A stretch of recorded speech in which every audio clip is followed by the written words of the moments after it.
When you save on auto insurance for driving safe with USAA Safe Pilot, you'll feel like a big deal, even in a traffic jam. Save up to 30% with USAA Safe Pilot. Restrictions apply.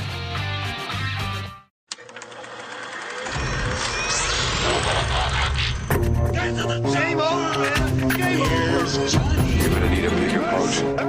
Why so serious? I am Iron Man. This is a tasty burger. Welcome to the InSession Film Podcast.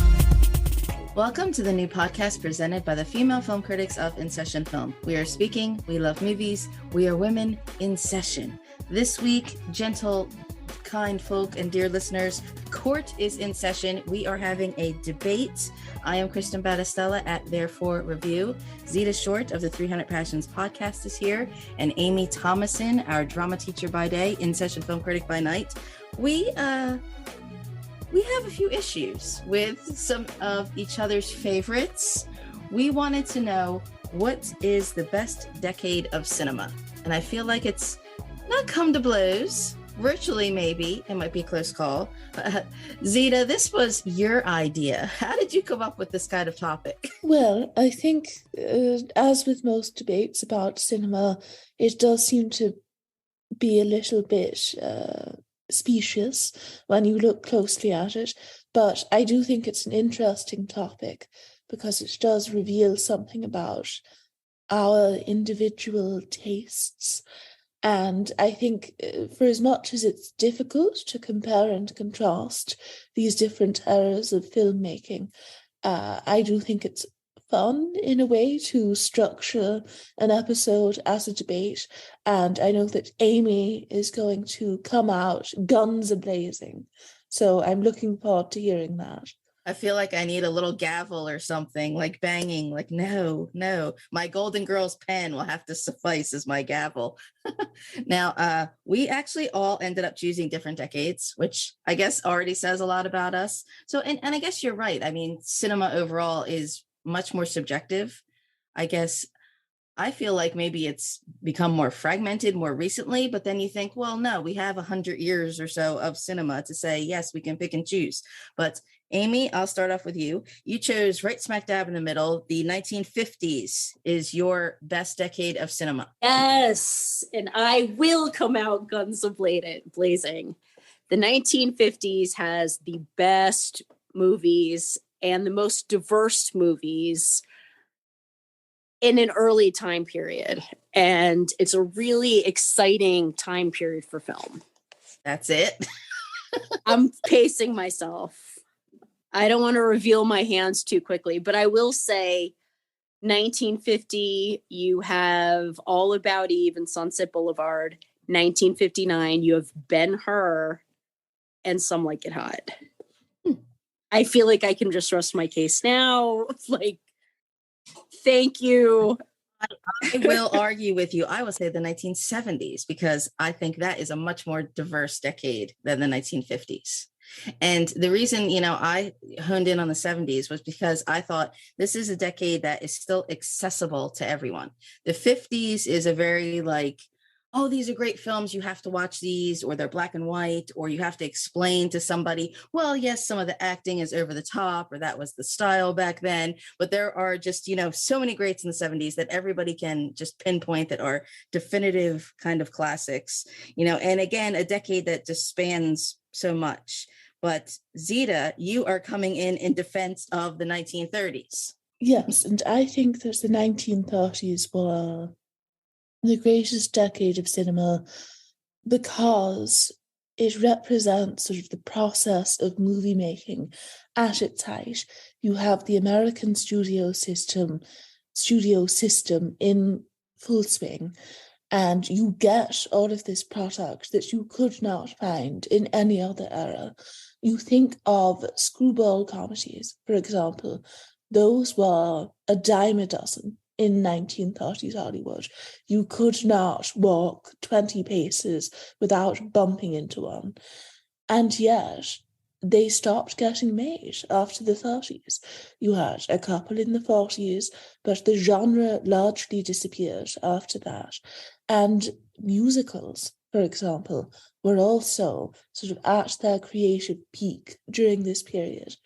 And you miss out on all of that creativity, as well as not getting to see any of the benefits of the sort of studio system production line in the decades following, I feel. The bloat took over. There was a struggle to sort of streamline production in the way that it had been set up in the 30s.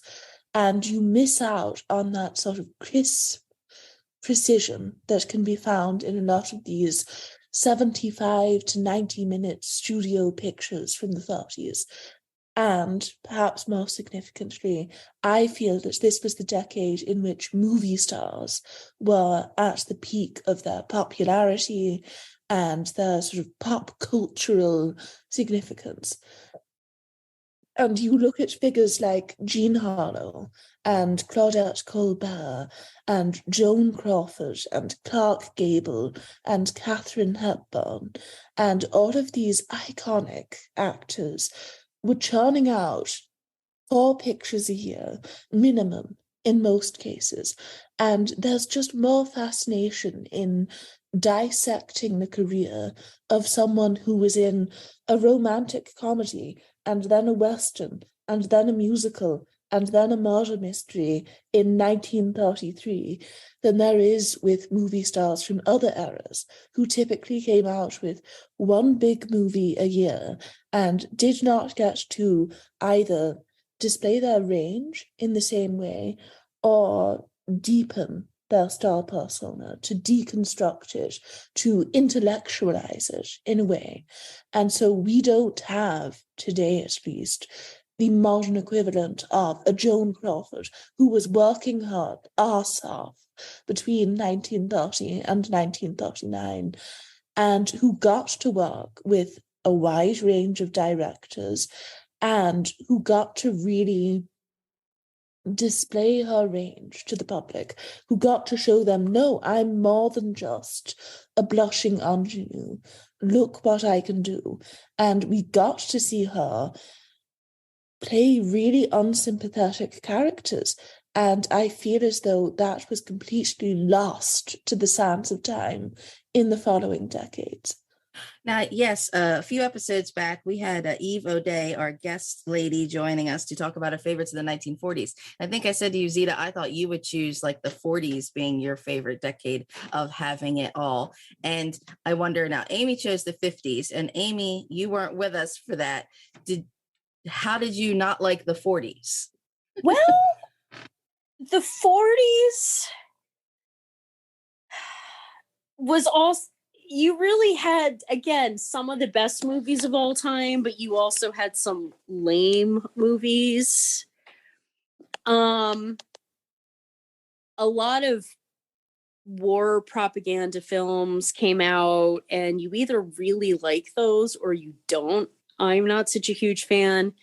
You do have Casablanca. You do have Citizen Kane. You do have Frank Capra's Best, It's a Wonderful Life. You started to have some really good anti-war film, Best Years of Our Lives. And The Heiress, which is probably one of my top 20 favorite movies of all time. And one of the best performances, Olivia de Havilland. I love you. We can't get her on the show, Amy. Sorry. And you did have, I know I was going to be like, call us, but we can't do that without a medium. But the 50s really, you had a little bit of grit in the 40s, like a tiny little bit, like The Lost Weekend, Billy Wilder's first, I don't want to say his first big movie, but his first Academy Award winning movie. But the fact that you had these epics, and the epics of the 50s are some of the likes that we're never going to see again. And I miss that. You had David Lean's first big epic in Bridge on the River Kwai, which is one of the greatest war movies ever made. In my opinion, it is the best war movie ever made, except for possibly the original All Quiet on the Western Front. But not only were these sprawling epics, but they also had a lot of depth to them, and a lot of depth that's lacking in movies nowadays, because nowadays it's like we spend so much time on the visual that who cares about plot? Who cares about character development? And in the 50s, you have that. I'm not the biggest Charlton Heston fan, but Ben-Hur, the way that they made Ben-Hur, you could never do again.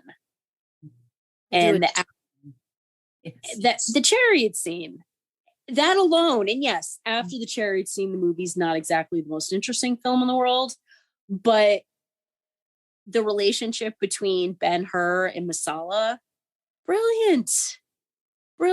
And that depth, that history, that character development, all of those things we don't see today. Yet you also have On the Waterfront, which is such a gritty film. And it's about lower class people.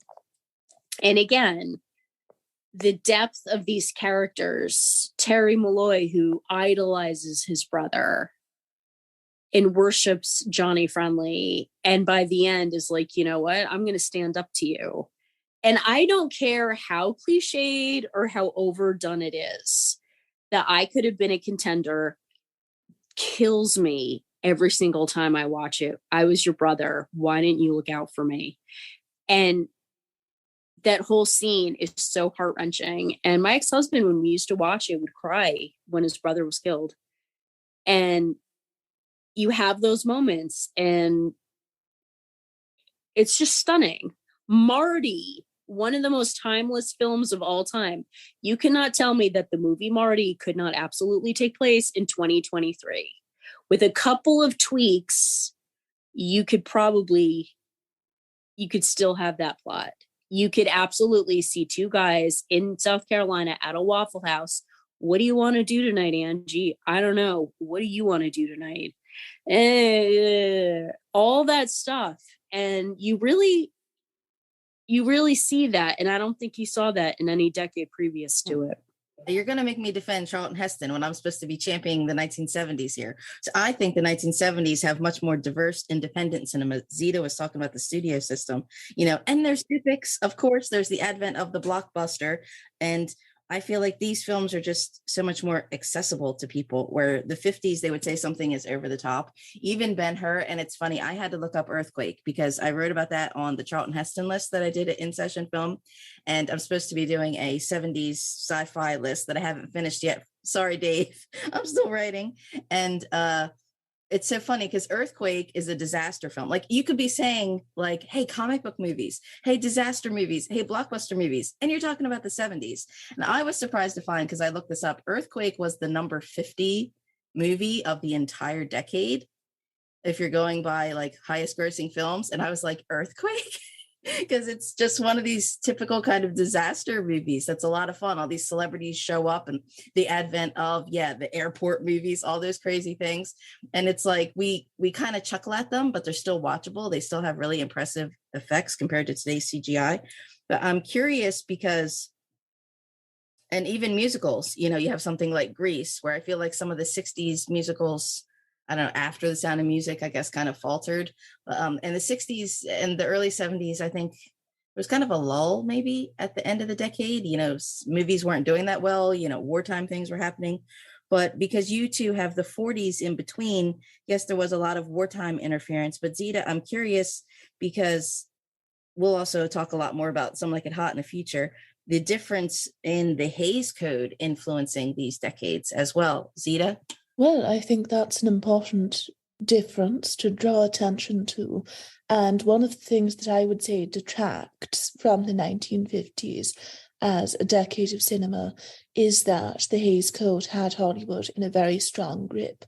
You saw it loosening ever so slightly in the 40s, and then they instituted a new head of the organization, Mr. Breen, and he really cracked down on licentiousness in the movies. And so you do end up with these very uptight films. And in the worst cases, you end up with movies that were designed to be cause célèbres, that were meant to be shocking. But because of the effects of censorship, they end up saying nothing at all. They are completely empty. You get these plays adapted into films that have been gutted of anything that would make them thought-provoking or racy or provocative. And you watch something like Cat on a Hot Tin Roof, and you think, well, if I hadn't pulled up the Wikipedia page, if I didn't know that this is meant to be about a man struggling with homosexuality, this would mean nothing to me. Oh, he and his wife don't get along. He won't have sex with her for unexplained reasons. At the end of the film, wow, they're happy campers. They're off to have a child. It's utterly facile. Whereas in the 30s, you get the end of the pre-code era. And so you do get a lot of very racy, out there films that feature nudity and feature overt sexual references. And you get a couple of darker gangster flicks that don't feel the need to moralize, that don't have to end with the main character being punished for his actions or her actions. And so you do get that depth and complexity that I would say is not present in a lot of 50s movies that were cloistered and hamstrung by the fact that they could not depict certain acts. And in the 30s, even after the advent of the Hays Code, I would argue that movies were generally sexier than they are in the 50s.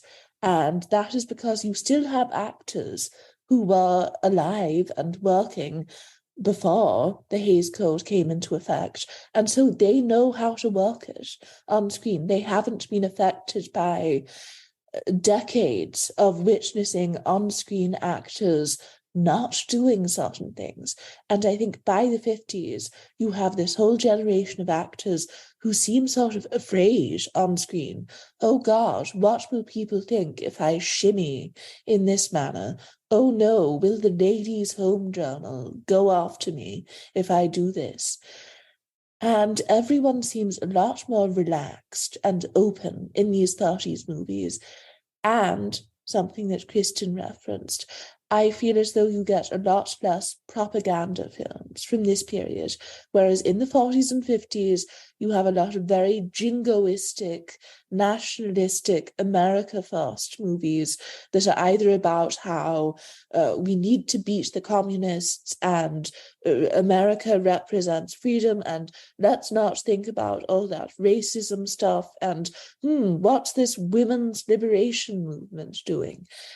And then you also get these 40s movies that are all about the war, and I will concur with Amy, a lot of them are complete drags and have not aged well at all. They are no longer useful, and it's very difficult to sit through a lot of them. I think 30s movies, they don't have that level of bloat. They seem very pared down. They have the appeal of being perfectly crafted. And by the time you get to the 50s, all of those epics are far, far too long. I feel that a lot of them are just a load of hot air. And it is a problem that there was such an emphasis placed on technical innovation at the expense of the screenplay and the acting. And there's also a very strong reactionary bent to a lot of these epics, especially the biblical epics, in that the message is always, you need to humble yourself before God. And also, even though these films are set in Judea or Galilee, they are almost always in some form about the supremacy of white Americans. And there are these weird persecution fantasies for white Americans living in the 50s who get to tell themselves, well, actually, we are being persecuted against. And it's really tough for us out there in this society in which we are dominant. And honestly, there is something evil about a lot of those movies. You watch Quo Vadis, and it's a slave apologia picture. There's just a lot wrong with them. And this isn't even on the level of, oh no, this seems problematic now. The messages seemed really dodgy back then, too. Ouch. Zita giving it to the 1950s. Ouch. However, we really need to do an episode called the 1940s. Not the greatest decade for film. She's being really mean about the 1940s. I didn't know this was going to become the poo-poo. Because I will say, no, but there's even good movies in the 1940s that I guess I would say are overrated. I love the dance numbers in Yankee Doodle Dandy, but other than that, the rest of the movie is like a little heavy-handed, to say the least. Well, I would counterpoint Zita talking about the great film productions of the 1930s and how these are mastercrafts. When you're presenting something from the 30s to someone today, it's like, I still feel like you have to explain it or caveat it or something. Well, it's old. Well, it may be choppy, or there may be, problems with the film. It may not look right on HD or something.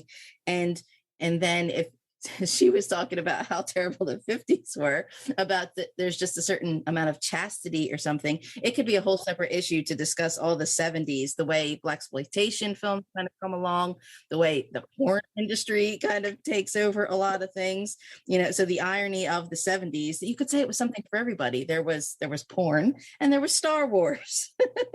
Amy, what touch of evil? Porn and Star Wars. I want that printed on a shirt. You should sell a shirt. Women in session. Porn and Star Wars. Poor JD. We're gonna blow our little PG rating. How does that expression go on the internet? If it exists, there's porn of it. We won't go there. we won't go there. Okay. 50s were so evil. Touch of evil. Charlton Heston. Amy, I could picture I guess I could see what you're saying, and that there's a lot of like pleasantness of the 50s, but it's today it's a joke when someone says, oh, that's Leave It to Beaver, that's I Love Lucy. But that's television. And here's something I really do want to know. I think, and because I wasn't alive in the 50s, I legitimately don't know the answer to this question. When they edited Cat on a Hot Tin Roof, we today are like, what's the deal with Brick and his boyfriend and his friend, his quote unquote friend Skipper. However, back in the 50s, didn't people understand queer coding? Was that obvious? Like when they made the movie Rope, did people in the 1950s understand what queer coding was and understood that these two guys were clearly gay lovers who were living together? Or were people really like, what a bunch of well-dressed, dapper young men who happened to live together? You know what I'm saying? Like did people pick up on that? Yeah, I think the rainbow community probably recognized. I think that's why Some Like It Hot is a champion. And we'll get into more Pride films too, coming in. But I feel like with Cat on a Hot Tin Roof, nowadays, we don't really understand that. But in the 1950s, did people then sort of pick up on? Because he keeps saying, like, you're talking about my relationship and making it ugly. Like, did people in the 1950s not pick up on that? Or I think some people would have. Not? Yeah. Because you remind me of Dark Shadows being so huge, of course, but that's 66 to 72. But how many people talk about that was like, there's whole websites and books that have been written about the the queerness of the show. And then now you look back and it's, the vampire, a man biting another vampire man, and it's wrong and scandalous. And you see that, and these were a lot of gay actors from the New York sort of stage scene. And you see that it is there. And it's like, but sometimes the 50s is so tame. And as much as I love the 10 Commandments, I mean, it is so deliciously over the top. It is, but in my opinion, that's what made it fun. And in the 1950s, you also have two other movies that I know Zita does not like, but I'm going to call them out. One being Giant, directed by Mr. George Stevens, and two, A Place in the Sun, 1951.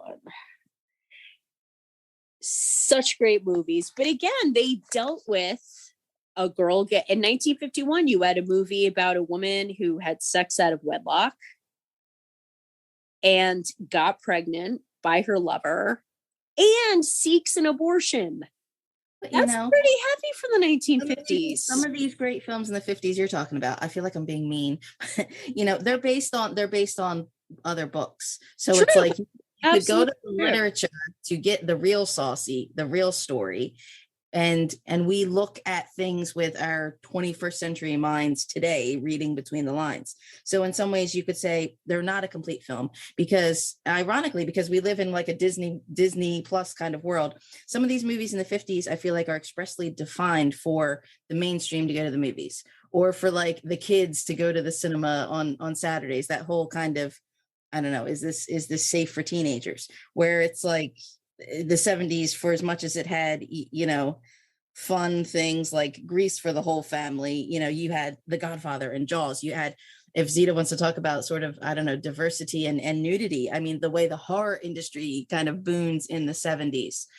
Zita? No, well, my criticism of sort of nudity in 70s films is that I feel as though the pre-code films are far more progressive in terms of how they tackle that specific element of movie making. They feel so much more sex positive than these 70s movies. And you want to talk about horror. The use of nudity in most of those movies feels very exploitative.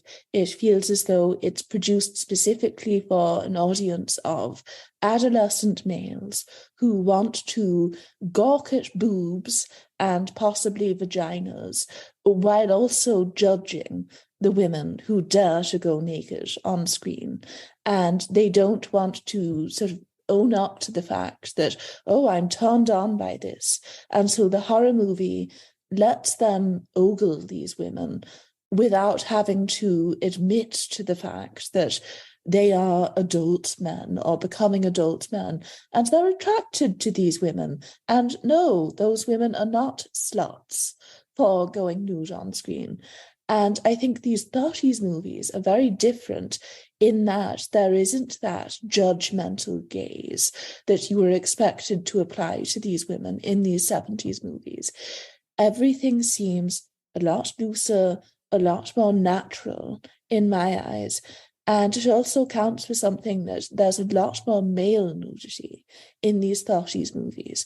There's a lot more equality in terms of who's getting their kit off on screen. Whereas in 70s movies, you do notice the disparity between the women who are typically doing full nudity on screen and the male actor remains in his suit throughout the film. We do not see his private parts. He does not have to make himself vulnerable in any way. And I believe it took until 1980 for a mainstream studio film to feature a scene in which a man goes full frontal, Richard Gere. And that's absurd, the fact that it took all of the 70s, you could depict people getting nude on screen now, and only women were expected to do it. I think that that's horrendous. And 30s movies do display more diversity in that region. You get to see a top female star like Miriam Hopkins going nude, but then you also get to see her male counterpart doing the same. And so it just seems a lot more appealing to me, especially as a female viewer, this understanding and accepting of nudity as something that is not sinful, something that should not be frowned upon. And that, I feel, is why a lot of these 30s movies are sexier than 70s movies, which seem so much more fraught in terms of their relationship to gender relations. And on occasion, that produces a really interesting relationship drama. But you watch rom-coms from the 70s, and they are not nearly as entertaining or sexy as rom-coms from the 30s. And I think a lot of that is down to the fact that the Hays Code and the sort of sexism that it allowed to creep into the industry was very, very firmly ingrained in the 70s. And even though, yes, you can depict nudity on screen now, those attitudes still exist, and they had not moved past them. And in terms of what was being released in Hollywood in the 70s, you do have a lot of great semi-independent dramas, I would say, but you also have a lot of crap and a lot of schlock being produced. And no one will ever convince me that the Texas Chainsaw Massacre is one of the greatest movies ever made. You also have the fact that genres like the disaster movie were very dominant. And I don't know if you've seen one of those movies recently, but what a bore. If you've ever watched Airport, it is absurd. Most of that movie just consists of a group of past their prime movie stars hanging out in an airport, and it is about as interesting as that sounds. It's the only thing that is entertaining about it is the final scene in which Dean Martin's character, who is a married man having an affair with a stewardess on board the plane that he pilots, finds out that the stewardess is pregnant, which is a big disaster, a big no-no. She ends up getting knocked out on the plane, but survives a terrorist attack, or an attempted terrorist attack. At the end, Dean Martin's wife and kids are standing outside the airport, ready to embrace their father because, oh, look at him, he's this hero. He walks straight past his wife to follow his mistress into the operating room. That is the only entertaining element of the film. The fact that not one, but two characters at the end of that film essentially leave their wives for their mistresses, and it's presented in such an offhand manner. That's the only fun thing there. Otherwise, it's very difficult to make it through one of those movies. And I think people forget that that was a lot of what was coming out in the 70s. And final note, the infantilization of cinema began in the late 70s. Something like Star Wars really encouraged producers to believe that the primary market for films should be pre-adolescent boys. And that created a lot of the problems that we are still dealing with today. And you talk about a lot of these 70s movies being more accessible. I think that's a bad thing. We are living in a time where media literacy is at an all-time low. And I think it's on you, quite frankly, if you look at a 50s or 30s film and say, not for me, a bit difficult to get into. I'm just going to sit in the corner and dumb myself down by watching Star Wars. You haven't seen Airport 77, where the plane's underwater and Christopher Lee has to do all the diving? Everybody, I now want to watch this movie just to hear an adventure things. Well, in the 70s, I mean, obviously, the 70s, like the 50s, you have some of the greatest movies ever made. I mean, The Godfather, like, yes, Network, 1976, Academy Awards, every one of those movies is amazing.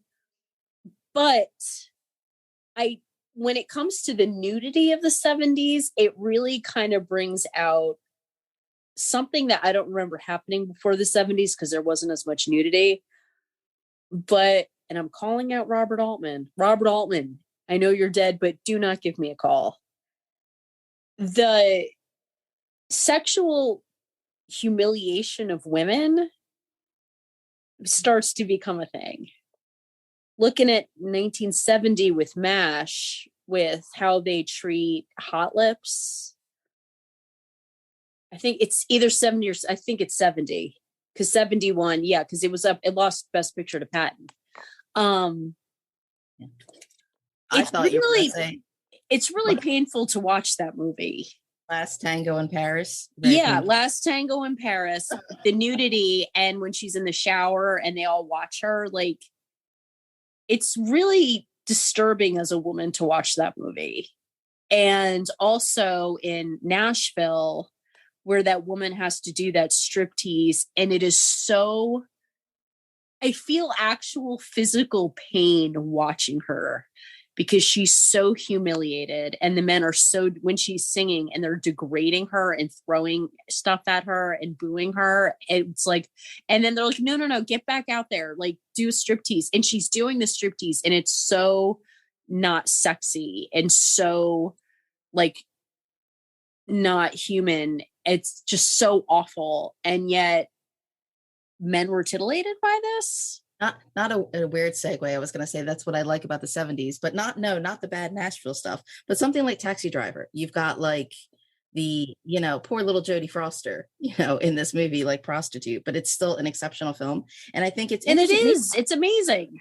Maybe this has something to do with our lifetimes, because I feel like you have to be a classic fan of classic film in order to say, go watch a movie in the 30s. Unless if you said, oh my God, this title has male nudity, would people go gawk at it? Because we live in this gaze kind of world.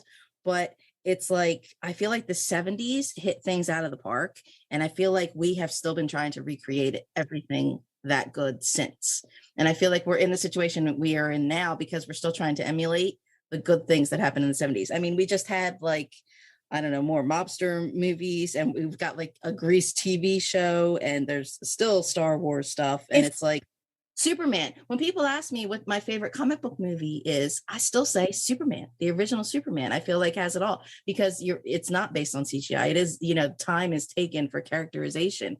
So it's like, I love that these films took the time to be longer and deeper, even in attempting to try and address some of these other issues. And summer blockbusters, Jaws. And I saw Jaws for the first time when I was in 5th grade, and I did not see it again until about 2 years ago. Literally nothing. I remembered zip about the plot. I love Jaws. However, it's a legitimately great movie. It is a legitimately great movie. And if that's what summer blockbusters, where they started, it went downhill real fast, because I wish that like this summer was when all the Oscar contenders could be nominated, because I would actually have time to go. Instead, it's like I have all this time to go to the movies, and once every 3 years you have like a Cruella, which I loved. But it's just not the same.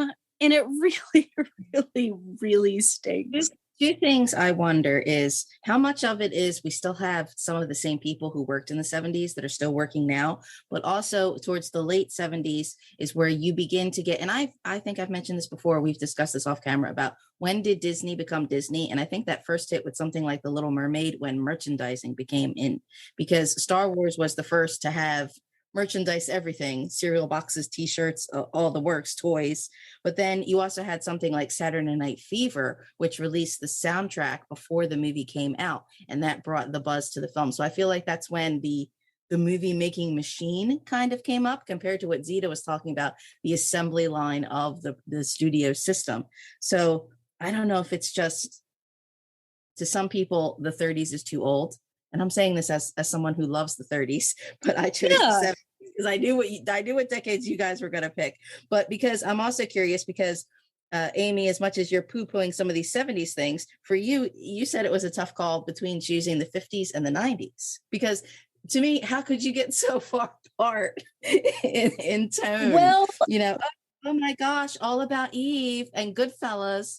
Exactly. Well, the 90s really had a lot of great movies, and the 80s has a lot of tired movies. And you had, I'm not saying it was total garbage, but there's a lot in there that's kind of painful. But the 90s also had kind of the start of the really like independent films. And you started having these new voices. And I'm counting Do the Right Thing, which was like 89. I'm kicking that up into the 90s. And that's still a groundbreaking, thought-provoking film. You could spend hours, and I have, discussing that movie. So you've got Spike Lee, you've got the Coen brothers and their voice. You have a lot of really fun teenage rom-coms in the classic sense. And I don't think we've had teenage rom-coms like that ever since. You also have your sweeping, unwatchable epics. The English Patient, I'm looking at you. I already died. Kevin Smith and all his best movies were made in the 90s. You had some of these gritty, independent films. Paul Thomas Anderson. I don't care if Boogie Nights was his first movie or not. In my heart and mind, it is. It's, in my opinion, his masterpiece. You just had these great, groundbreaking films from new voices. Yet, you also have some of the greatest movies from classic directors. Goodfellas, Jurassic Park. I mean, come on. Spielberg and Scorsese had great movies in the 70s and the 80s, but then you hit the 90s and you've got like, I will say, I think Goodfellas is Scorsese's greatest film. And to say that with his filmography is saying a lot. Jurassic Park and Schindler's List in the same year? What? They're heavy though. I guess the 90s became everybody could express their every thought. And sometimes it was just excellent kismet. And other times it was like, no, you could keep it. But something like Close Encounters of the Third Kind comes at the end of the 70s, and where the 70s was such a crazy, turbulent time where you did have some dark, bleak things, some heavy things. And then you have something, exceptional like The Godfather. But then you kind of end the decade with more, I don't know, positive, hopeful family kind of things. So it's like, compared to like the 40s where it was like, we're just going to keep making musicals and act like everything is okay. In between, our wartime kind of statement kind of movies, you have the 70s, I feel, is a much more general reflection of the audience in a way that there was something to appeal to every audience member. And Zita said that's a negative, that they're still so accessible. But I know Zita also dislikes the kind of auteur theory, because what Amy, I feel like you're saying is the 90s is when the director came to the forefront, where in the 70s, Tarantino. I feel like You could go on and on. The Coen brothers, PTA, Tarantino, Kevin Smith, all of them, plus some of the best work from Scorsese, Spielberg, etc. Zita? I completely disagree with what you just suggested. You implied that in saying that I think it's bad that people are now so anti-intellectual that they won't embrace a piece of art that was made 90 years ago. No, the point is not that, no, there were movies for everyone in the 70s and, it's all about diversity. That wasn't it. It was, let's put out this slop that won't be discriminating enough to prevent certain people from wanting to see it. And so you do end up with these very bland, streamlined blockbusters that are wildly inoffensive and therefore have nothing to say and have no real perspective on anything. And I think that's a problem. Oh, yes, everyone can watch those movies. It doesn't make them good. It doesn't mean that they have any redeeming value. And in terms of the auteur theory, I think that in the 30s, you have some of the greatest directors to ever do it working. You got your John Fords and your Alfred Hitchcocks and Ernst Lubitsch in Hollywood. I And was hoping you were going to say that. I'm sorry. Please keep going. I love when even you sort of I'm even terribly underrated directors like William A. Wellman or Frank Borzage were active during this period. And that counts for a lot. The craft on display is extraordinary. And you have so many genres developing at a rapid rate. And there's an enormous amount of excitement involved in watching, say, King of Jazz in 1930. And then just a couple of years down the line, you get Love Me Tonight, another musical. But now, oh wow, we can shoot outdoors. We can do this on location shooting. The sound recording is so much more sophisticated. The storytelling has progressed by light years, seemingly. And there's an exhilaration to realizing just how quickly people were moving back then. It felt as though the base of the form of cinema was constantly being altered. And I would argue that things slowed down a bit in the following decades. And in the case of those innovations in the 50s and 70s, they are largely technical, I feel. And you have a movie like The Robe from the 50s, which, yes, it employed CinemaScope, but outside of that, was anyone walking out of The Robe saying, wow, Richard Burton's performance, one for the ages? I like The Robe, but it's because it's the perfect fitting, like that. And oh shoot, the movie where Richard Burton plays Henry VIII, Anne of 1,000 Days, because they're the excuses for him to be that so over the top. Were you there? Were you there? Like, oh, what's the one thing that would justify Richard Burton being that over the top as an actor? Oh, well, the crucifixion.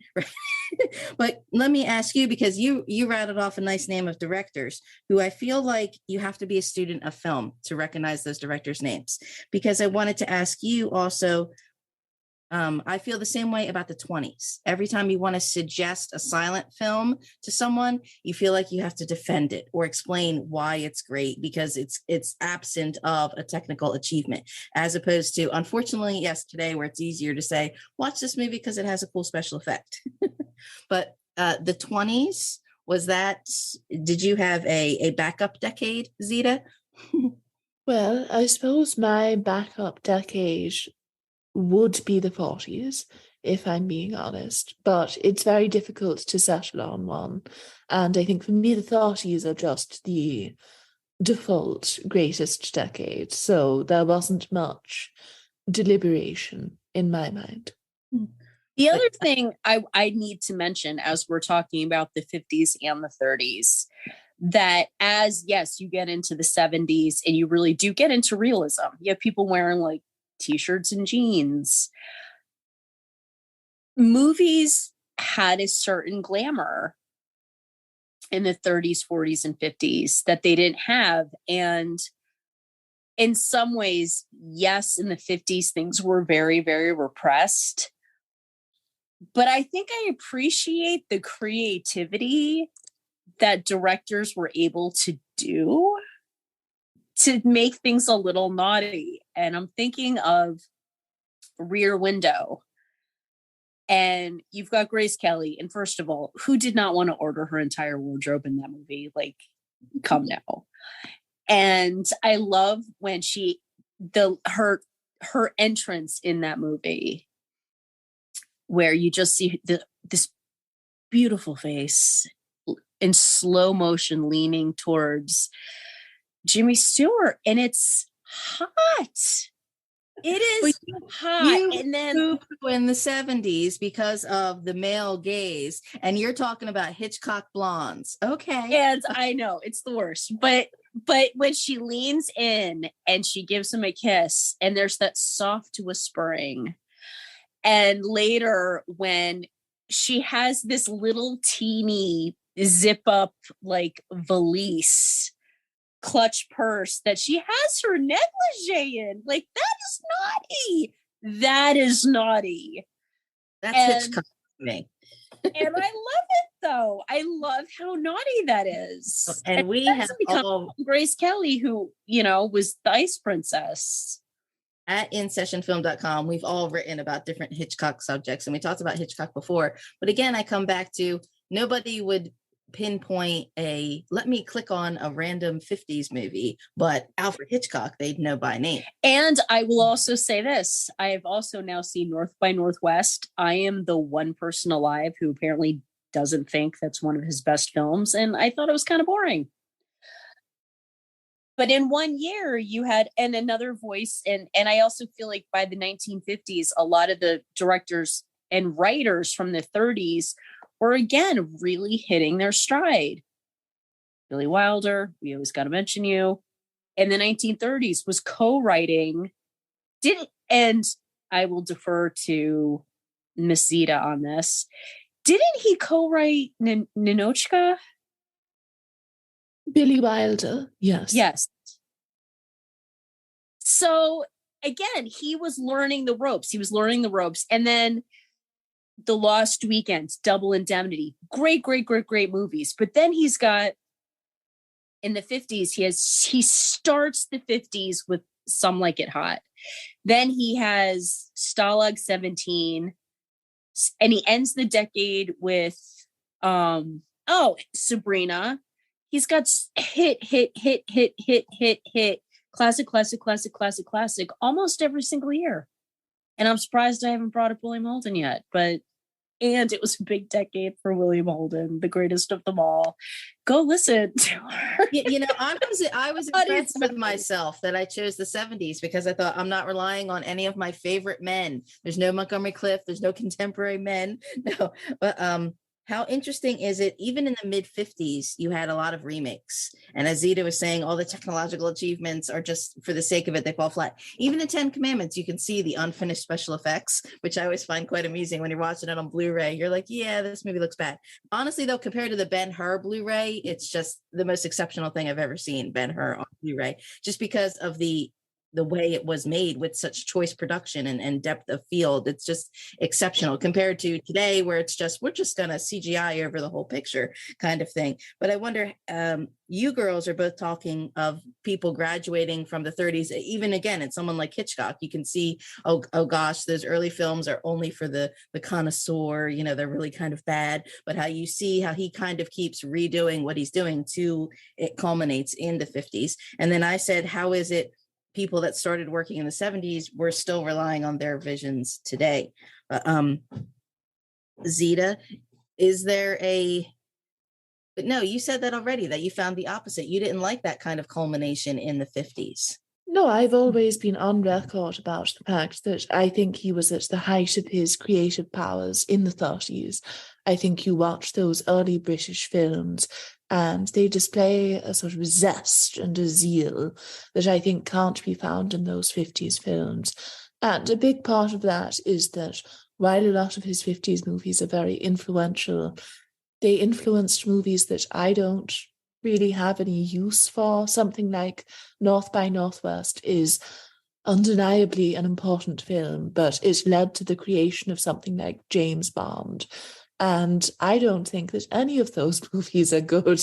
So it's sort of hard for me to look at those 50s movies and see them as pieces of art that are as significant as something like The Lady Vanishes, which I think is perfectly crafted, is probably his best mystery out of all of the films that he made in that cycle, and certainly serves as a better rom-com than something like To Catch a Thief, where Grace Kelly looks insane in those costumes, is the most beautiful human being who has ever existed, but also she and Cary Grant are not convincing as lovers having a sexy affair. He's old enough to be her dad, and there's very much dad being forced to drive his daughter's friend home from soccer practice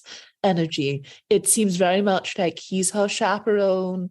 He's politely asking her questions about what classes she's taking at high school and making jokes about how old he is. It's just not romantic.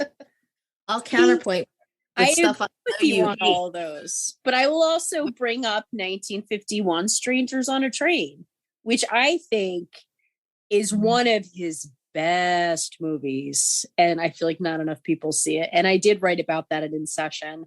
Yes. Now I can't remember his name, the guy in the movie, not Farley Granger, the other one. But again, you've got some queer coding in that too. And just so good. And I did almost pick the 60s because I was like Psycho in the Apartment.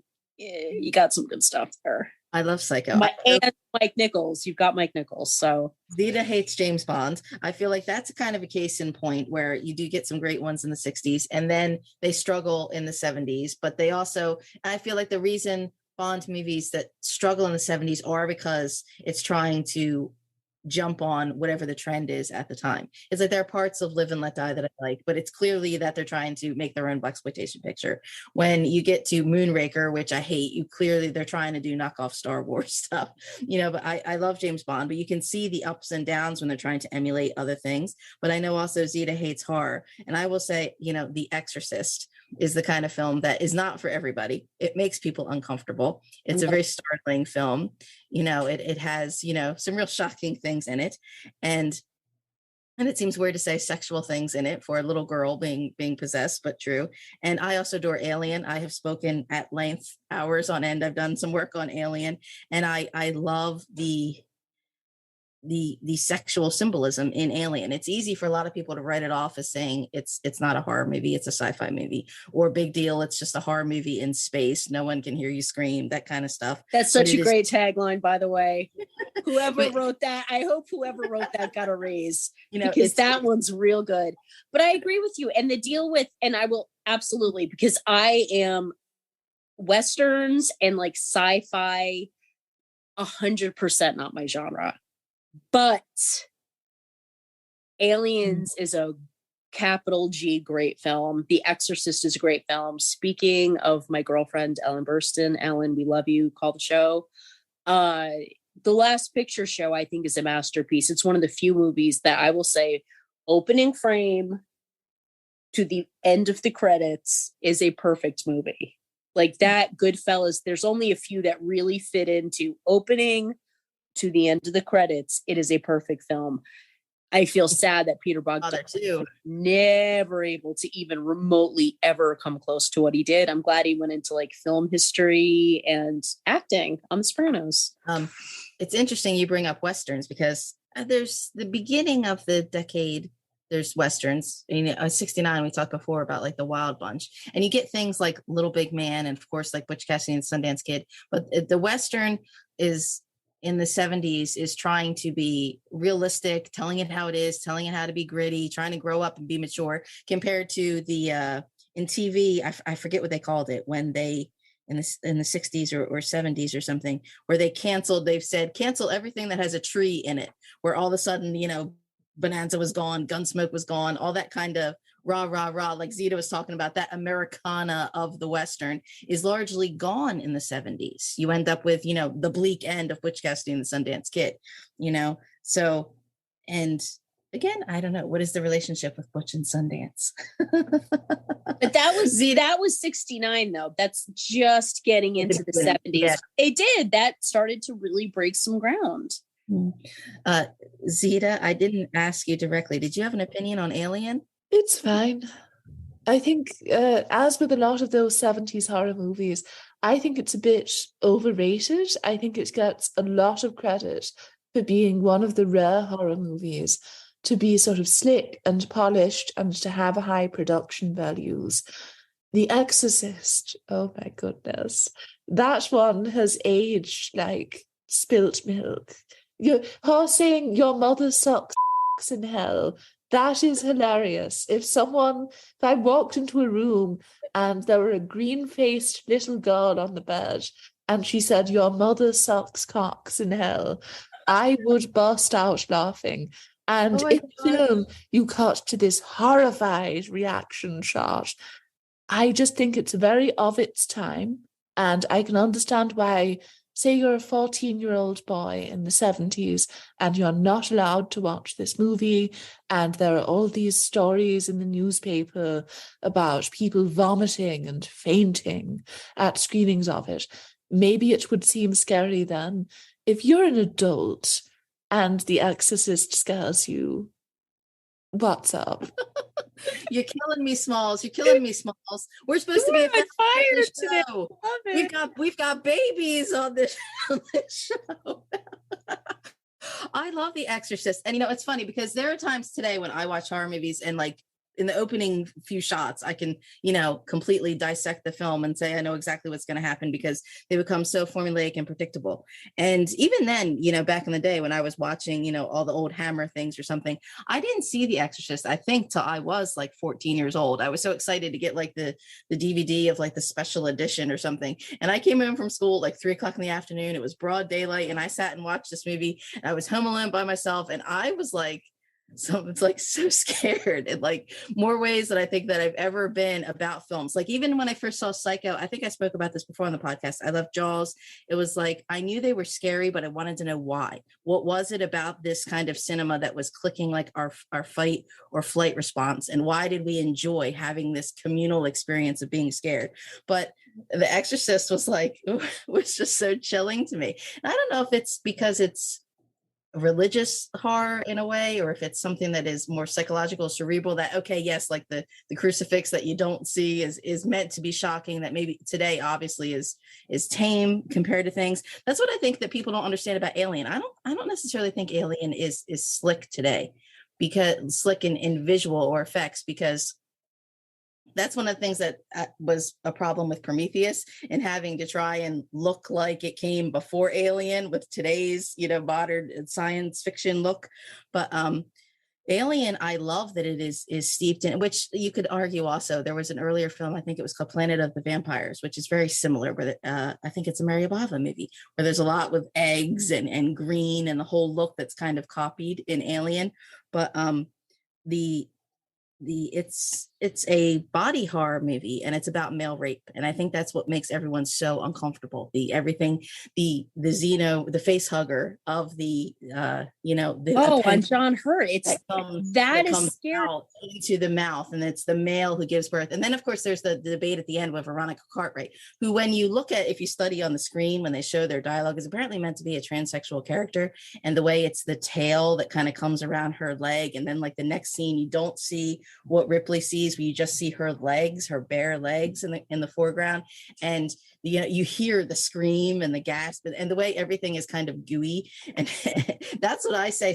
To me, Alien is slick in a horror way. You don't want that goo. You don't want the acid and all the stuff. And what is frightening, I think, at different stages of your life, like actual like slasher Halloween stuff like that, that's fun because it's so over the top and it's ridiculous that you get a couple of jump scares, but it's not like profoundly, deeply disturbing.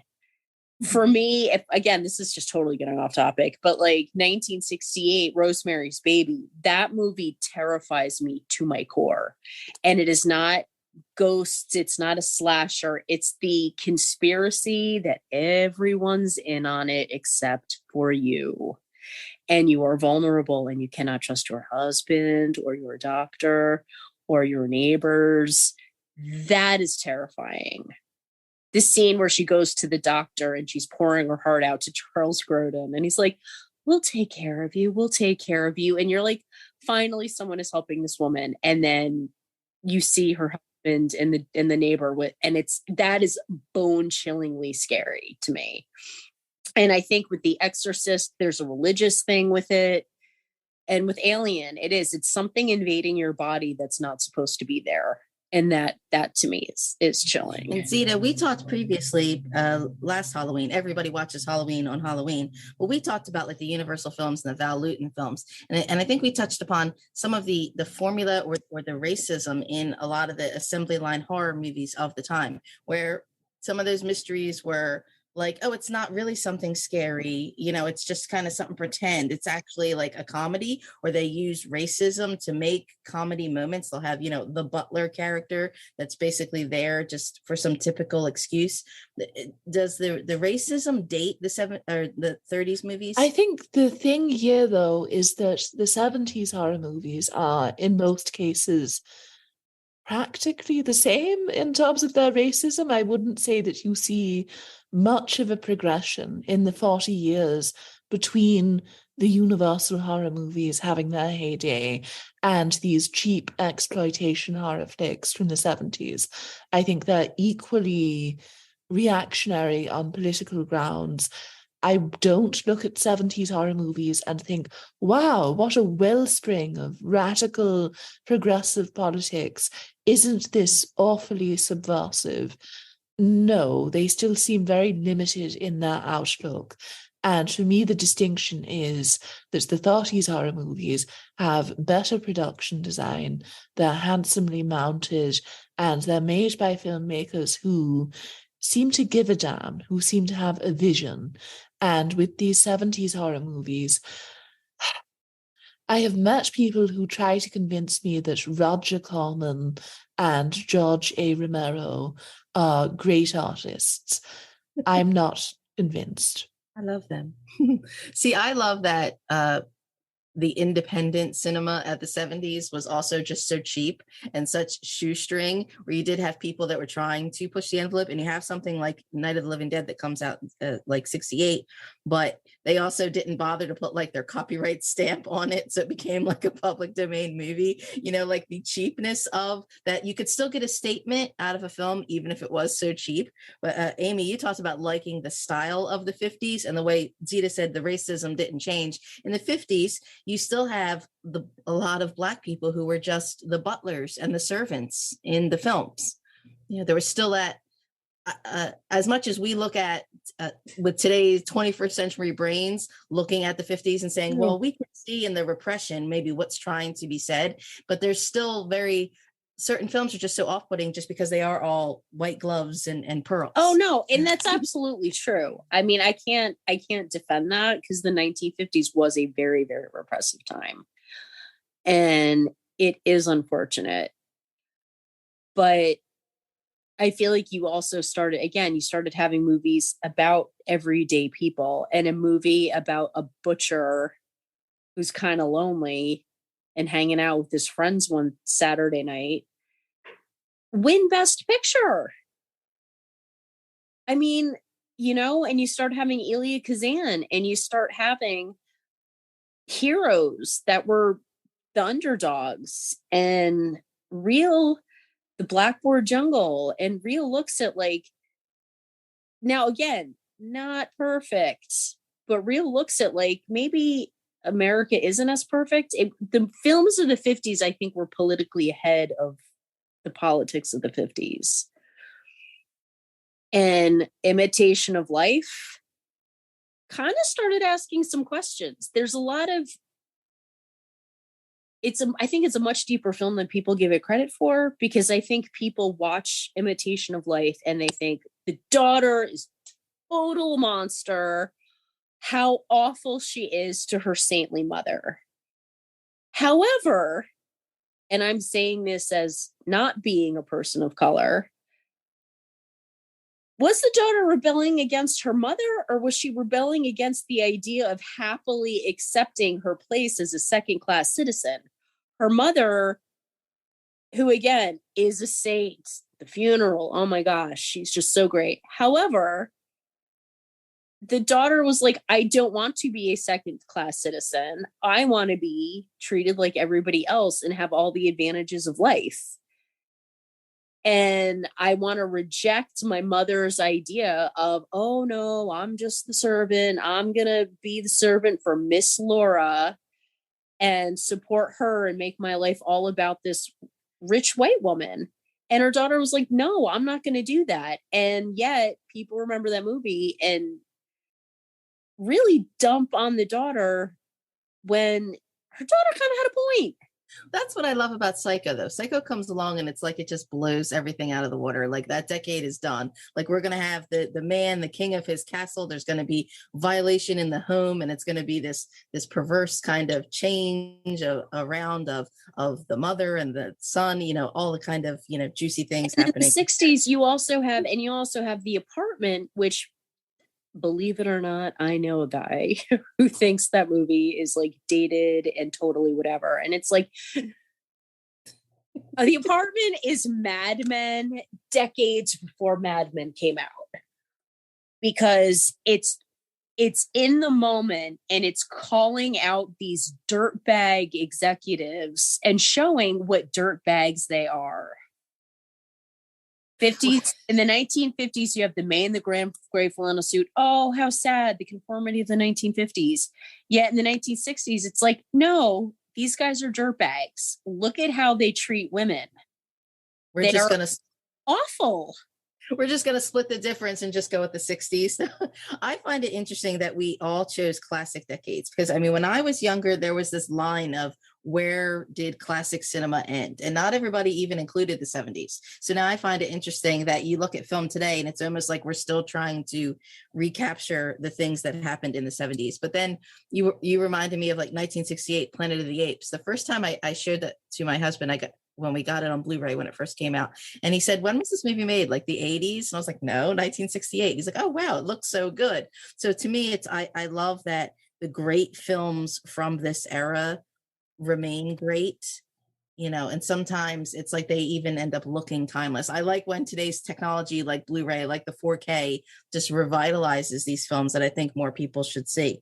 But Zita, why did you choose a classic decade?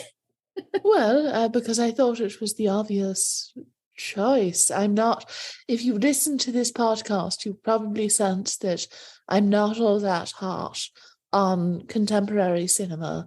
And I think you're a crazy person if you point to, say, the 2000s and say this is where cinema really peaked. It reached its zenith in 2005. So I think for most people, picking a classic decade is just unavoidable. Personally, I think that the classic era ended in the 60s, because that's when the studio system collapsed. And I think that's what we're really thinking of when we think golden age of Hollywood. And then in the 70s, you have the rise of, I hesitate to say independent cinema in a way, because it was essentially just a bunch of smaller studios kind of managing to make their way into Hollywood, but then eventually being subsumed by the major studios. So it is a big difference. And so including the 70s within the classic period just seems wrong to me. It's sort of like when classic rock stations try to play 90s music. And I think, no, this is not the venue for this. Somehow this feels wrong. When I was a kid, the oldies radio station, you could play Sunday nights was like Street Corner Sunday, where it was like early 50s doo-wop. And now when I get in my mother's car, it's like oldies 98, and it's like 60s, 70s, and 80s. And like most of it is 80s music. And I'm like, wow, okay, music that was new then is now considered oldies. Okay. And I'm like, wait, what happened? Now, Zita giving us another topic, our worst decades of cinema. Now we're going to have to do. Amy, where is the classic decade line for you?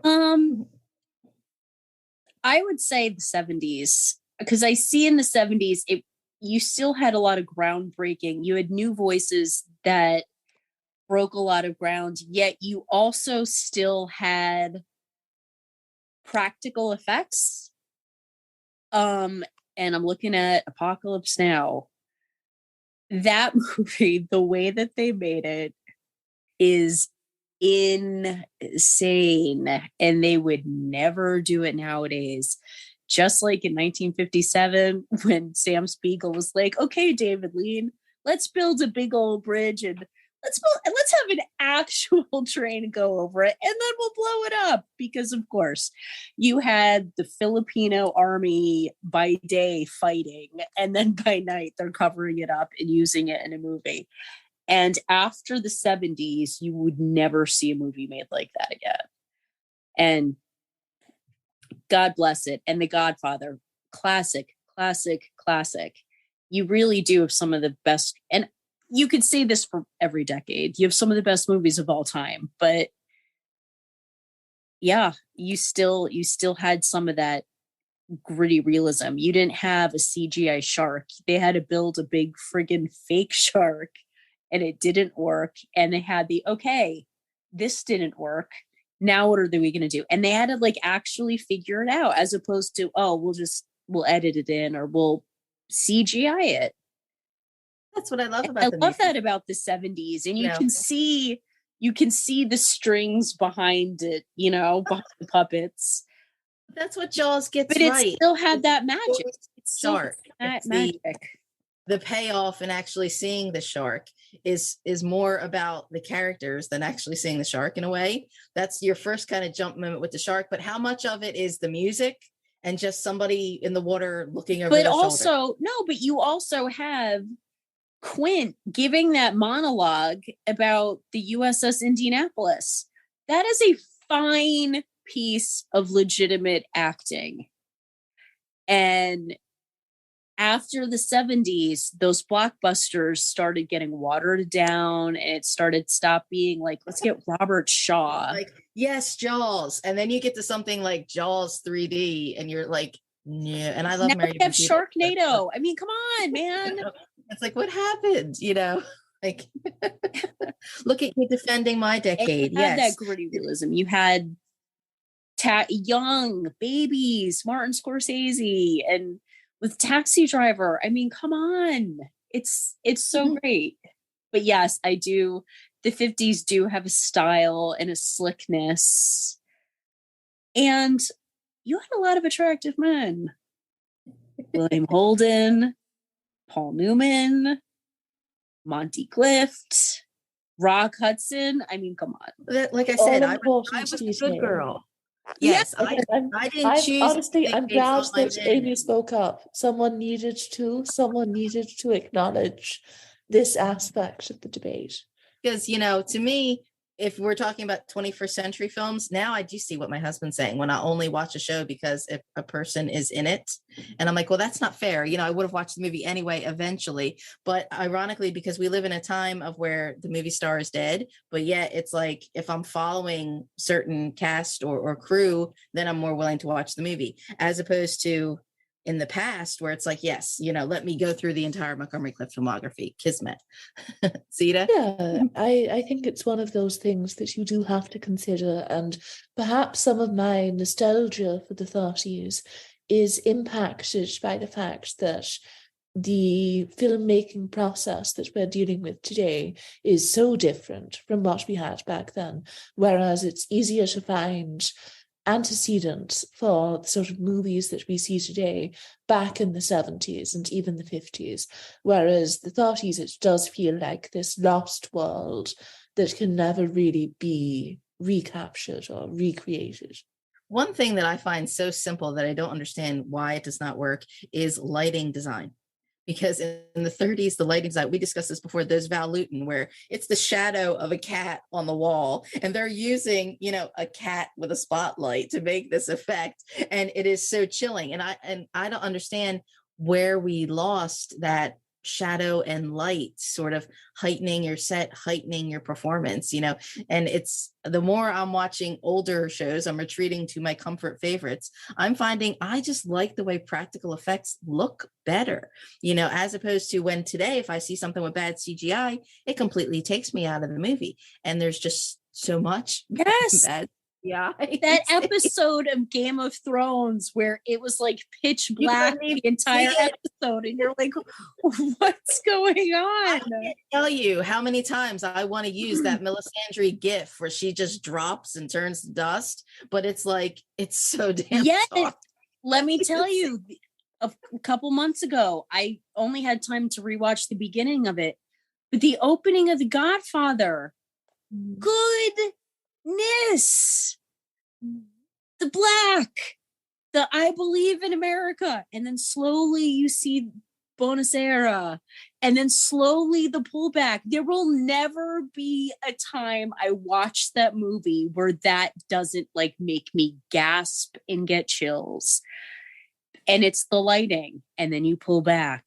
And then you see like Marlon Brando's hand. Like the patience that people had to tell a story. And I remember a good friend of mine from college who's heard me talk about Sunset Boulevard my entire life, our entire relationship, finally watched it. And he said, you know what the thing is, though? It's hard to watch because you really have to pay attention. Mm-hmm.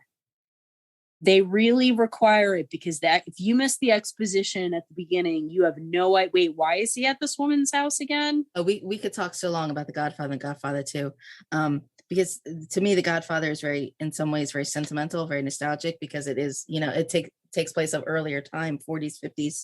But like the attention to detail, though, like the oranges, the symbolism of the oranges and the whole thing in the orange grove and the bowl of oranges. And my mother just gave me a bunch of oranges. And I'm like, no, okay, I have to put the apples in the bowl with the oranges. And she's like, why? And I'm like, because I can't just have oranges. Everything bad happens when there's oranges in The Godfather.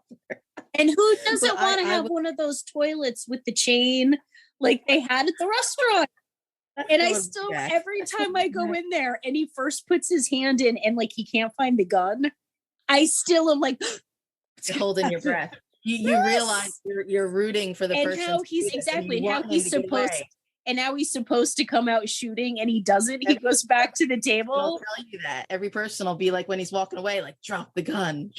And you're like, wait, he didn't do it. And then just the close up on his face and he's looking from like character to character. And you can see again, Al Pacino. Masterclass.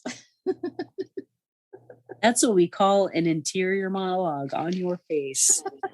Exactly. I will be nice to you because you're being so nice about The Godfather, but Touch of Evil, that opening tracking shots where they're trying to get across the border with the bomb in the car is very chilling, very nail biting. Zita? Oh yes, I'm a big fan of Touch of Evil. I would certainly advocate for it. And I think it's one of Wells's best post-Citizen Kane achievements. Every frame a painting in that film.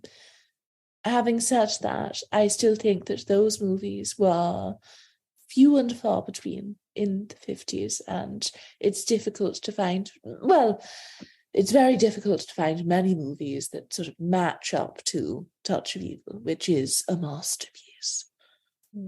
And yet I feel like if you're talking about 50s movies, Touch of Evil is not one that will immediately come to a lot of people's minds. And I did a Charlton Heston list at InSession Film. And to some people out loud would, okay, 10 Commandments, I guess, right? But wouldn't even think of Touch of Evil, which to me is kind of sad. Or if people think of Orson Welles, they'll think of, earlier things. They won't think of something as late 1950s. But Zita, you said the 30s was your best. If you had a second choice, you'd have the 40s. Did you have a top 3 of your decades? Ooh, of the 30s. Gosh. So it would probably be It Happened One Night, Gone with the Wind, and The Story of the Lost Chrysanthemum.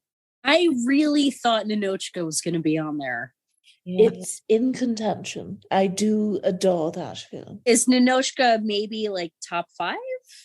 Yes. Wait, I forgot. Who directed Ninochka again? Ernst Lubitsch.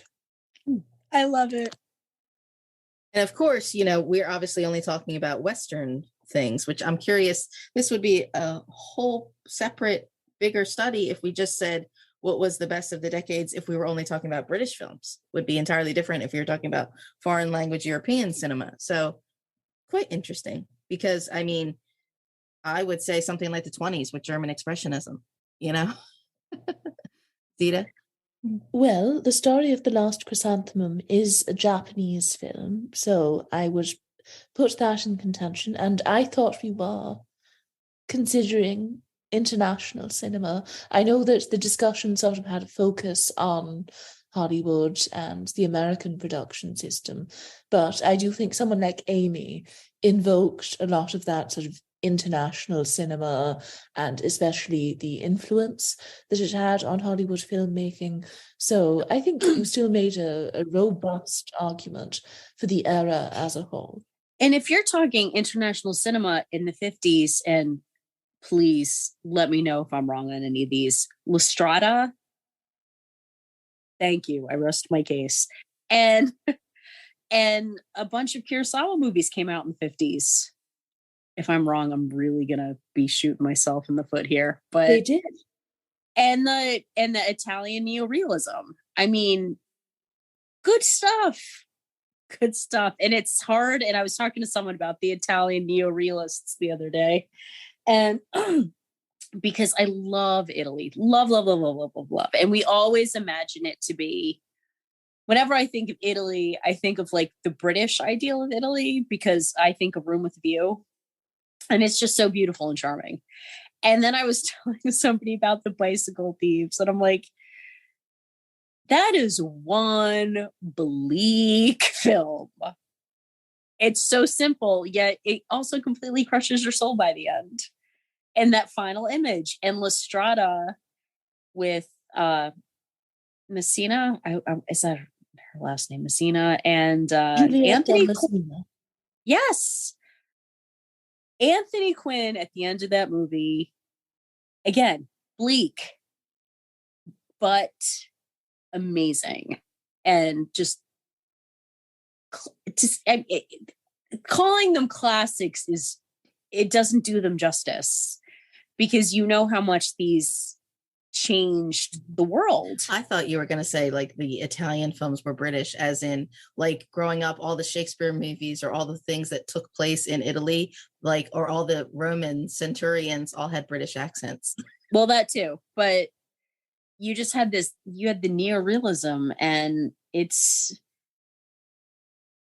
really gives you a sense of what life was like outside of the United States for World War II. Because our World War II films are so, during the 1940s, were so rah-rah, we're awesome. And after World War II, the United States was a really awesome place to be. And seeing, oh, it wasn't like that for everywhere. Mm-hmm. And you don't think about Italy, because you think Germany and you think Japan, and you're like, okay, so there was some wreckage, and you think England. You don't really think of, okay, well, what was it like in Italy? And then you see it and you're like, oh, so when they said they had nothing to eat, they actually meant there was like no food. Mm-hmm. And people are literally selling their bed linens at pawn shops to like afford a plate of pasta. Mm-hmm. And we can't imagine that as Americans. And so this gives you a real look into what was going on in the world for a decade that also was very sleek and very Edith Head costumes and Cary Grant and his fitted suits. Mm-hmm. You had it all. Again, I love the cinema reflecting of what is socially happening at the time, that mirror to nature. And my Italian favorites are, of course, the Giallo films, which are so violent and yet so beautiful. And it's strange to say it can be very stylish when like a man is burning a woman's face with a hot iron, but it looks really pretty. Trust me, Maria Bava, where it's like, you almost say like, what cynicism or darkness grew out of what was socially happening, these generations later. And, I realized how little in some ways I just don't like 21st century things, because I don't know if it's after 9/11, the way things, became so bleak. It seems like we swung the pendulum the opposite way. I don't know. And now we're back to the opposite extreme, acting like everything is happy again. I don't know, just making all these superficial kind of films. I don't know. Amy, did you choose your top 3 decades? What did you say? 50s, 60s? 50s, 60s, and 90s. I might say 70s and 90s. I might say the 40s, because I feel like a lot of my film favorites come from the 40s. So can you watch just your favorites from each decade? Can you pick and choose, or do you have to be a student of every single decade? Know what's happening with McCarthyism in order to understand the 50s? I think you can enjoy the films. And I say this because I have shown some films to my drama students. And these are kids who have not been well versed in film history. You know what I mean? Like, they're not little 7th grade versions of me who was watching On the Waterfront in 1994. Like, no. But the fact that they were able to get it and get something out of it, the fact that I showed them Some Like It Hot. And again, this is a small, rural, you drive around the block from the school and there are actual cotton fields school in South Carolina. And they were able to think the end of Some Like It Hot is hysterically funny. And I didn't give them a lot of background. But the more you do study it, the more you're like, oh, okay. And you're like, okay, well, they're getting out of it. And now, okay, so now the TV is a common thing. So now movies go to CinemaScope because they have to compete with television. So they're going to have these big spectacles where it looks like a big painting in widescreen, and how that changes things. And I love it. And the 90s just has still has some of those sprawling epics. But you also, and now that I'm thinking about it, Peter Jackson, Heavenly Creatures. I love that movie. And just these young other voices who were like, hey, you know what? The 80s was a little tired.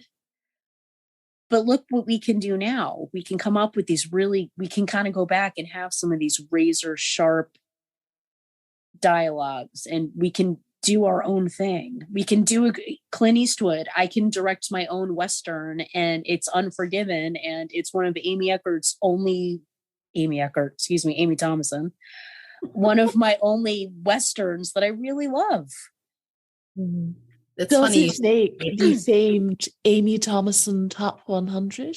Yes. A lot of movies from the 90s. Unforgiven is not on there. But Fargo is, and Heavenly Creatures is, and Boogie Nights, and Chasing Amy, and Clerks. LA Confidential. Someone mentioned that the other day, and I thought of you. They were like, oh yeah, it was one of our fans messaged me privately and said that LA Confidential and Boogie Nights were clearly the two best movies that year. Thank you. We've discussed in detail. I will pass that along. Yes, you can see the entire list on the New Look website at InSessionFilm.com. You can follow all our previous episodes and everything that we have written, because I feel like we've also, in some ways, largely done our film review focus in the kind of errors we're talking about, which is also kind of interesting. Zita, do you have to be a film historian in order to appreciate the 1930s? I think it's fair to pick and choose. I guess I've come around on this. My big contention is that if you are going to neglect certain eras and not take historical context into account, I expect you to be really passionate about the specific era of cinema that you are interested in. I'm not looking for casual fans. And so that can be an issue. Personally, I've made an attempt in my own cinephile journey to try to pay attention to everything, which is sort of impossible. And you inevitably run into cinematic movements or periods of filmmaking that you're not really fond of. And so you end up wasting a bunch of time watching movies that don't really add anything to your life. So in that regard, I would say maybe it is good to just pare things down and focus on what you like. At the same time, if I hadn't taken those risks, if I hadn't tried to broaden my horizons, I suspect that I would just watch 30s rom-coms every single day, and that's an unhealthy cinematic diet. Well, watching... It's not? I'd say do it. Yeah, that's a lot nicer than watching horror movies all day every day. I don't know. I think a great film should stand up for itself, regardless of what's happening at the time. Which I feel like is the problem with a lot of today's movies. They don't stand up on their own, and that's by their design. No, you have to watch the TV show that matches the comic book movie and things like that, where everything is trying to be interconnective. Kind of like when I was in school and they forced you to read books. I thought that's the wrong way to get people to read, by making them read something that they're probably already going into it with a negative outlook. So in some ways, I almost don't like a lot of these lists that are like, these are the movies that you have to watch. Because I'm like, okay, yeah, you're going to put people off of certain things that maybe they would have caught differently at a different time, as opposed to saying, like, in some ways, I'm a religious person, but it is almost like a religious experience of, this is what this movie did for me. It's my testimony of why this movie is great. And maybe you'll like it, maybe you won't.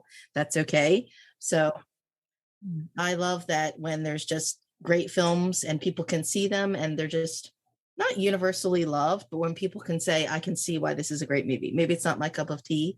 I imagine there are people out there who don't like The Godfather or think The Godfather is overrated or that it's some kind of dude bro film. And my answer is, well, have you seen Godfather 2? You gotta There's get the whole word for people that have that opinion. It's called wrong.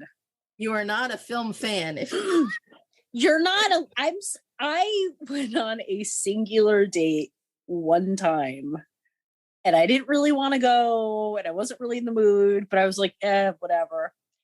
Met the person at the restaurant. And so he's like, so like, you're into films, huh? So what are your favorite movies? And I said, The Godfather. Was like, wait, what? Oh, so it's from the 70s. Is it like in black and white? And I seriously thought, is he messing with how you? are you alive in the United States and you don't, not only have you not seen it, but enough times that you could do the entire movie off of the top of your head? Because really, what? And this wasn't like a really young person. This is someone like my age. And I thought, there are people who, I just feel like there's certain pop culture things that from being alive. He was trying to be cute. I feel he had I think he was serious. And as I was walking to my car, I was blocking the number in my phone because even if you've never seen Casablanca, you have heard We'll Always Have Paris. Here's looking at you, kid. Here's looking at you, kid. If you've never seen Gone with the Wind, frankly, my dear, I don't give a damn because you just exist in the world. I know I could care less about football. However, if people mentioned Tom Brady, I know who he is and I know what team he plays for. You know what I mean? Like there's just stuff that because you exist, and to not even know anything about The Godfather. You blocked the guy's number on your phone for not knowing about The Godfather. Well, it's a problem. I thought I was bad by judging people by how they felt about Memento. You're like, nope, this guy's blocked. How else are you supposed to judge people? Like, like to have never heard of it. People by their grammar and how they feel about Memento. Zita, yes. Are we still friends? Has this been we're still friends? Because again, we've chosen completely opposite things and yet still come back with some food for thought.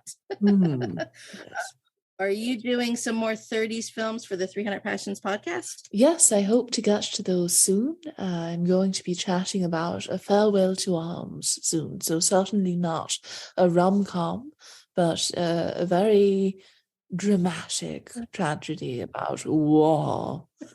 Ernest Hemingway, man, that's one of those books I was forced to read in school that I did not like.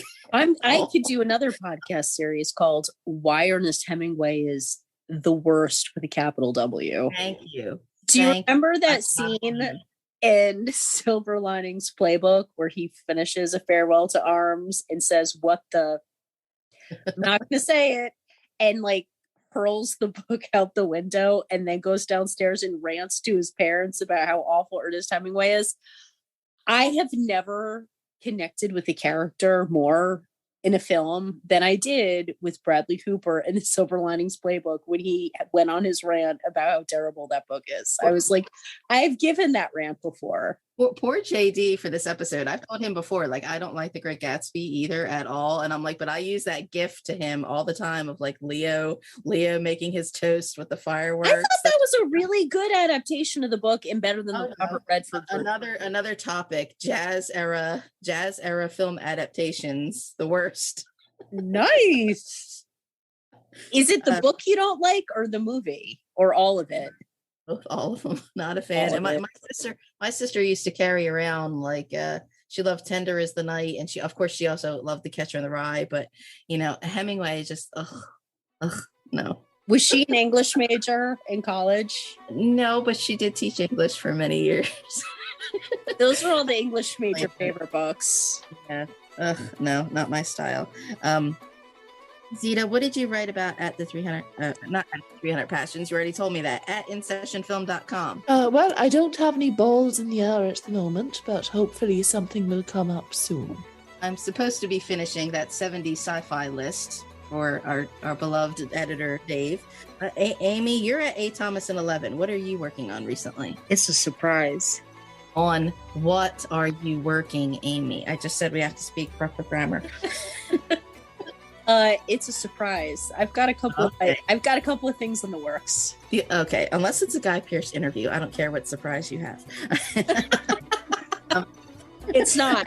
That's the surprise. At InSessionFilm.com is where you can read some of the things that we've also talked about a lot of this on previous podcast episodes and in writing at InSessionFilm.com. And at InSessionFilm is where you can follow the main flagship podcast, 500 episodes strong. They've got Patreon bonus content, and you can see their lovely faces on YouTube as well. Ladies, this has been wild. We're still friends. We had a debate. I'll bang my gavel. Thank you for being here, ladies, and we'll see you at the next Women in Session.